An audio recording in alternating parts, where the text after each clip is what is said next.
ஹரே கிருஷ்ணா. உபதேசாமிர்தம் பாகம் 27 பதம் 10.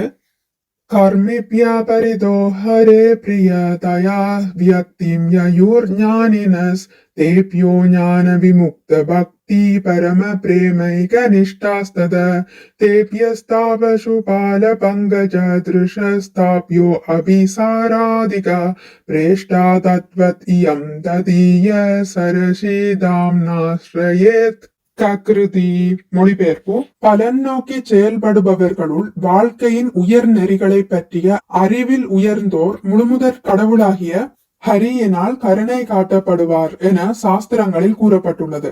அறிவில் உயர்ந்தோராகிய ஞானிகள் இத்தகைய பலருள் தனது நல்லறிவால் அநேக முக்தி அடைந்த ஒருவர் பக்தி தொண்டு புரியலாம். அவர் மற்றவர்களை விட மேலானவர் ஆவார். எனினும் கிருஷ்ணரின் மேல் தூய அன்பு கொண்டோர் அவரை விட உயர்ந்தோர் ஆவார். திவ்ய இடைச்சிறுவனான ஸ்ரீ கிருஷ்ணரையே சார்ந்திருப்பதால் கோபியர்கள் எல்லா உயர்ந்த பக்தர்களை விட மேலானவர்கள் ஆவர். கோபியர்களுள் ஸ்ரீமதி ராதாராணி கிருஷ்ணருக்கு மிகவும் பிரியமானவர் ஆவர். ஸ்ரீமதி ராதாராணியை போலவே ராதாராணியின் ராதா குண்டமும் கிருஷ்ணருக்கு மிகவும் பிரியமானதாகும். அஷ்டாகாலிய லீலை அல்லது நித்தியமான 8 வித தினசரி லீலைகளை புரியும் தெய்வீக தம்பதிகளான ஸ்ரீ ஸ்ரீ ராதா கோவிந்தனுக்கு பேரானந்த பக்தி உணர்ச்சிகளுடன் அப்ராகிருத பாவ கூடிய ஆன்மீக உடலுடன் அன்பு தொண்டு புரியாமல் ராதா குண்டத்தில் வசிக்காமல் இருப்பவர் எவரேனும் உண்டோ? உண்மையில் ராதா குண்டத்தின் கரைகளிலிருந்து பக்தி தொண்டு புரிபவர்கள்தான் இந்த அகிலத்திலேயே அதிர்ஷ்டம் செய்தவர்கள். பொருளுரை. தற்போது கிட்டத்தட்ட அனைவரும் ஏதாவது ஒரு பலநோக்கு செயலில் ஈடுபட்டுள்ளனர். ஜட லாபத்திற்காக ஆர்வம் கொண்டு வேலை செய்பவர்கள் கர்மிகள் அல்லது பலன் நோக்கி செயல்படுபவர்கள் என அழைக்கப்படுகிறார்கள்.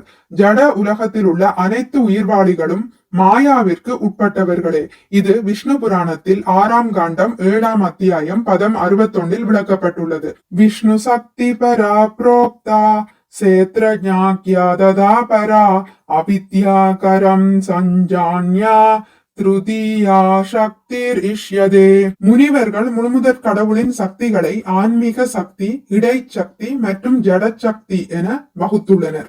ஜட சக்தியானது 3ஆம் நிலை சக்தியாக திருதியா சக்தி கருதப்பட வேண்டும். ஜட சக்தியின் ஆளுகைக்குட்பட்ட உயிர்வாளிகள் சிலர் நாய்களையும் பன்றிகளையும் போல புலனின்பத்திற்காக கடினமாக உழைக்கின்றனர். எனினும் இப்பிறவியிலோ அல்லது நற்காரியங்கள் பல செய்தபின் அடுத்த பிறவியிலோ சில கர்மிகள் வேதங்களில் குறிப்பிடப்பட்டுள்ள பல வகையான யக்ஞங்களை புரிவதில் ஆர்வம் கொண்டுள்ளனர். இவ்வாறு அவர்களது நற்காரியங்களின் பலனால் சொர்க்கலோகங்களுக்கு உயர்த்தப்படுகின்றனர். வேத கட்டளைகளுக்கு ஏற்ப உறுதியாக யக்ஞங்கள் புரிபவர்கள் சந்திரனுக்கோ அதற்கு மேலே உள்ள லோகங்களுக்கோ உயர்த்தப்படுகின்றனர். ஷீனே புண்ணிய மர்த்தியலோகம் விஷந்தி.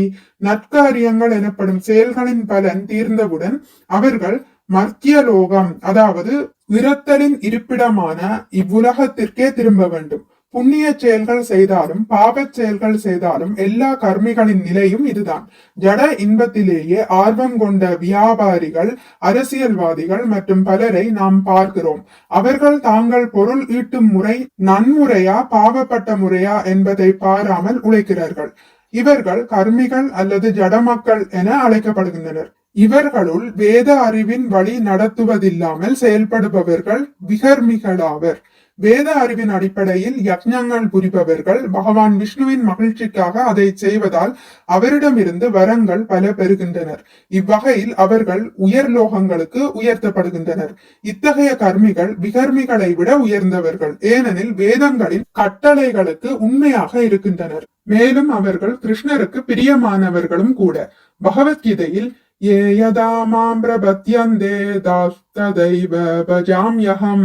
ஒருவன் என்னிடம் சரணடைவதற்கேற்ப நான் அவனுக்கு பலன் அளிக்கிறேன் என்று கிருஷ்ணர் கூறுகிறார். கர்மிகள் மற்றும் ஞானிகளின் ஆசைகளை கூட பூர்த்தி செய்யும் கருணை கொண்டவர் கிருஷ்ணரெனில் அவரது பக்தர்களை பற்றி என்ன சொல்வது? சில கர்மிகள் உயர் லோகங்களுக்கு உயர்த்தப்பட்டாலும் பலநோக்கு செயல்களின் மீது பற்று உள்ள வரையில் அவர்கள் இறந்த பின் புது ஜட உடல்களை ஏற்றுத்தான் தீர வேண்டும்.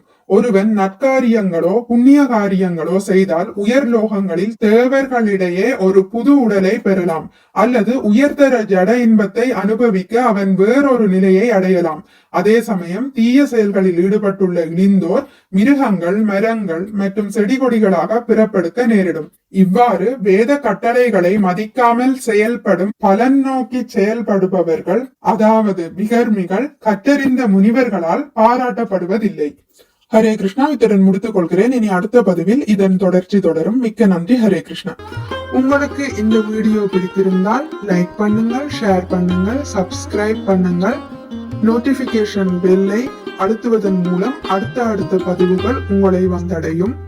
பகவான் ஸ்ரீ கிருஷ்ணரை பற்றி கேட்டு மகிழ்வோம். ஹரே கிருஷ்ணா.